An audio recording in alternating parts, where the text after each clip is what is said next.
standing up for the flag and standing up for freedom. Boy, when I was a kid, we learned from our parents and from our neighbors the importance of standing for the flag when it went by in the parade. We put our hand over our heart and sang loud with the national anthem. And at school, each day, we stood and recited the Pledge of Allegiance. We didn't just get that from our family, we got that from many of the folks in our community. One was a gentleman named Claire Condon. Mr. Condon wasn't just our assistant scoutmaster and someone involved at the church.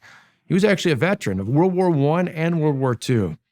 We were kids. He'd take me and my brother and all the other neighbor kids up to the cemetery every year for Memorial Day, for Flag Day, 4th of July, and Veterans Day, and we put flags on the graves of those deceased heroes. That was something we learned a long time ago, but it's amazing because back then, those patriotic measures were not something that was dependent on your political or religious or even your philosophical beliefs.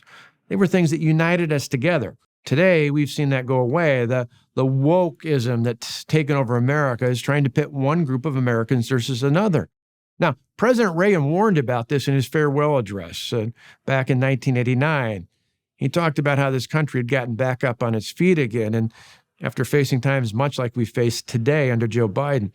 But he did warn that he didn't think they were being reinstitutionalized and gave us a challenge to do more to learn about American history and shared civic ritual. That's what's at stake right now. Those on the left involved with wokeism, well, they want to divide us. It's college campuses, it's schools, in culture, big tech, and even these days in big corporations. They embrace this radical agenda that pits one group of Americans versus another. If you don't completely agree with them on transgenderism or Black Lives Matter or any number of other protests they're involved in, they try to cancel you out and shut you down. In contrast, we as conservatives need to talk about what unites us as Americans. That's love for country, for the principles of freedom and opportunity for all. We don't care whether you're born here or came here from somewhere else, whether you're black or white, whether you're rich or poor, whether you're young or old. We want the same freedoms and the same opportunities available for everyone.